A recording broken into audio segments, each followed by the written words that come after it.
TGT और PRT के regarding महत्वपूर्ण सूचना इस वीडियो में जानने वाले हैं और जितने भी कैंडिडेट्स आज डॉक्यूमेंट वेरिफिकेशन करा रहे हैं जेएसएससी ऑफिस में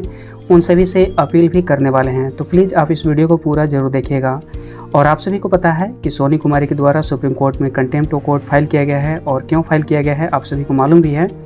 कि जो यहाँ पर डीवी लिस्ट प्रकाशित किया जा रहा है जेएसएससी के द्वारा, तो उसमें सुप्रीम कोर्ट का जो यहाँ जजमेंट प्रकाशित किया गया है उस जजमेंट के अनुसार डीवी लिस्ट प्रकाशित नहीं किया जा रहा है, यानी कि न्यूनतम कट ऑफ के आधार पर डीवी लिस्ट प्रकाशित नहीं किया जा रहा है और जो 219 पिटिशनर हैं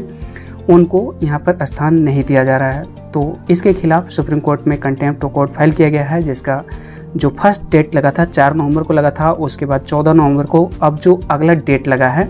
18 नवंबर को लगा है। तो आइए इन सभी के बारे में डिटेल से डिस्कस कर लेते हैं। सबसे पहले चेक कर लेते हैं supreme court of India website से क्या अपडेट है। तो यहाँ पर देख सकते हैं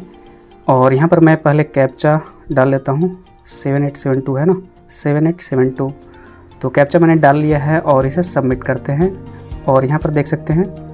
ये है डायरी नंबर, ईयर और सबमिट करते हैं। तो क्या स्टेटस आ रहा है अभी, तो देख सकते हैं कि अभी जो यहाँ पर डेट दिया गया है, ध्यान से देखिएगा, 14 नवंबर 2022। तो इससे पहले 4 नवंबर 2022 दिया गया था, इसके बाद 14 नवंबर 2022 दिया है। हालांकि एक वेबसाइट का माने जो कि HBPL के नाम से है, तो उस वेबसाइट के अनुसार 18 नवंबर 2022 को डेट दिया गया है और हो सकता है कि अभी अपडेट नहीं हुआ है, तो उनको जानकारी मिला होगा तो वहाँ से अपडेट दिए होंगे, जैसा कि आप यहाँ पर देख सकते हैं। तो यहाँ पर देख सकते हैं हेडलाइन कि हाई स्कूल शिक्षक नियुक्ति पर लगा ग्रहण और सुप्रीम कोर्ट में अवमानना पर जो है सुनवाई 18 नवंबर को होने वाली है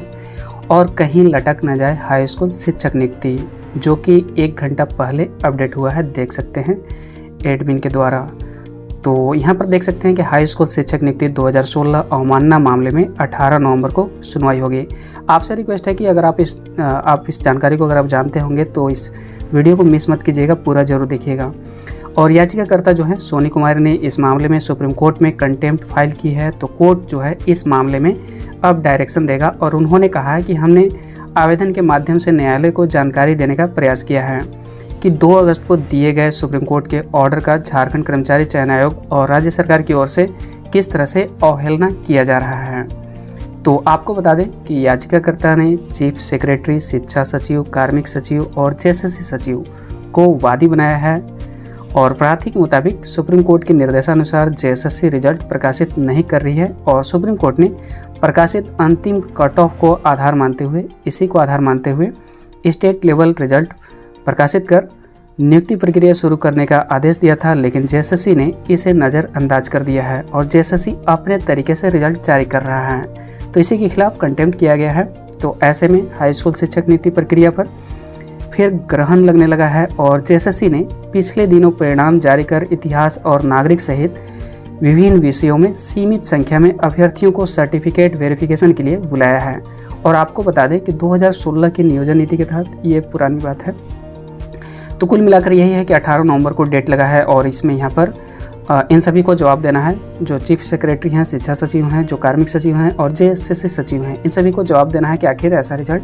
क्यों प्रकाशित किया जा रहा है जेएसएससी के द्वारा। और आप सभी को मालूम है कि जेएसएससी जल्द ही क्लैरिफिकेशन फाइल करने वाली है सुप्रीम कोर्ट में इसके रिगार्डिंग टीजीटी का किस तरह से रिजल्ट या फिर किस तरह से मेरिट लिस्ट फाइनली प्रकाशित किए जाने हैं या फिर पंचायत सचिव का किस तरह से मेरिट लिस्ट फाइनल किए जाने हैं। आज टीजीटी के जो भी अभ्यर्थी डॉक्यूमेंट वेरिफिकेशन के लिए गए हैं तो उन सभी के लिए हमारे तरफ से हार्दिक शुभकामनाएं हैं और आपसे रिक्वेस्ट भी है कि यहाँ पर देख सकते हैं कि कम से कम इस तरह के जो भी हैं अभ्यर्थी इस स्टेप को जरूर फॉलो करें। तो यहाँ पर देख सकते हैं कि एक अभ्यर्थी का गाना है कि प्रिय मित्रों, सुप्रभात, मैं वर्तमान में अपने गृह राज्य बिहार में पदस्थापित हूँ। तो मेरा जेएसएससी टीजीटी में भी डीवी के लिए कॉल आया है, लेकिन मैं इसमें भाग नहीं लूँगा और क्योंकि मैं यहाँ पर अपने जॉब से संतुष्ट हूँ, तो ऐसे में घर परिवार छोड़कर झारखंड जाना उचित नहीं समझता हूँ और मुझे इस बात की खुशी है कि मेरे वजह से रिक्त होने वाले पद पर किसी सुयोग्य उम्मीदवार का चयन हो सकेगा और मुझे ताउम्र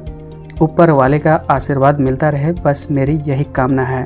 तो सबसे पहले जो भी अभ्यर्थी हैं उनको हार्दिक अभिनंदन इस स्टेप के लिए और बहुत बहुत धन्यवाद सभी टीजीटी के अभ्यर्थियों के द्वारा। और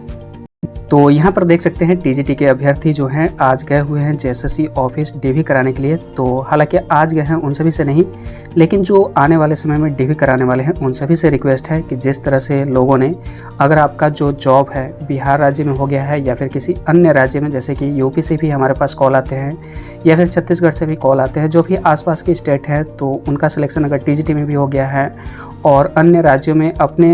अपने मतलब क्षेत्र में उनका सिलेक्शन हो गया है, या फिर जो झारखंड के अगर अभ्यर्थी हैं तो उनका सिलेक्शन अगर पीजीटी में हो गया है या फिर जेपीएससी में हो गया है या फिर बीपीएससी में किन्हीं का सिलेक्शन हो गया है या फिर यूपीएससी में या फिर एसएससी की किसी भी भर्ती में,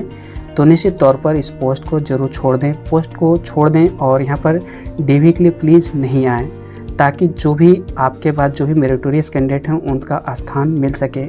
इसके लिए आप सभी को हार्दिक अभिनंदन रहेगा इस स्टेप के लिए, और बहुत बहुत धन्यवाद भी रहेगा,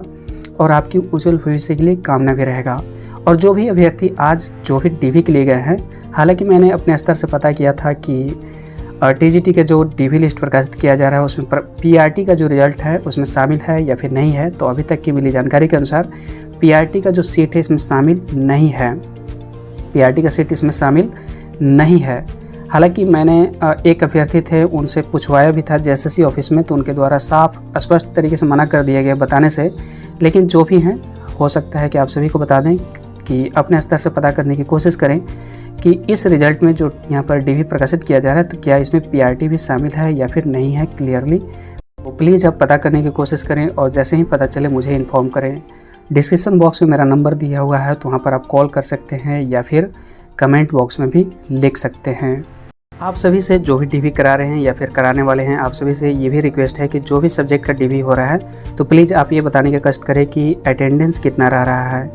और आप सभी को बता दूं कि सबसे ज़्यादा जो अटेंडेंस गैप रहा है हिस्ट्री एंड सिविक्स में रहा है, तो इसमें लगभग 80% लोग आए हुए थे, 20% यहाँ पर गैप थे जो कि डीवी नहीं कराए थे। और प्रत्येक सब्जेक्ट में 10 से 15% जो है निश्चित तौर पर गैप रह ही रहे हैं, मतलब अब्सेंट रह रहे हैं। और इसके पीछे कई कारण हैं। कई कारण में जैसे कि किन्हीं का एडमिट कार्ड भूल गया हो, रोल नंबर किसी को मालूम नहीं है, या फिर किन्हीं का जो है सर्टिफिकेट गुम हो गया है, तो या फिर किन्हीं का सिलेक्शन अन्य राज्यों में हो गया है या फिर अन्य पोस्ट में हो गया है। तो इन सभी कारण की वजह से यहाँ पर अब्सेंट रह रहे हैं। 10 से 15% तो निश्चित तौर पर रह ही रहे हैं। तो जो भी सब्जेक्ट का हो रहा है निश्चित तौर पर प्लीज़ आप अटेंडेंस भी बताने का कष्ट करें। टीजीटी की रिगार्डिंग जो भी नेक्स्ट अपडेट आएगी आप सभी को अपडेट कर दिया जाएगा। तो मिलते हैं नेक्स्ट वीडियो में। Thanks for watching and wish you all the best.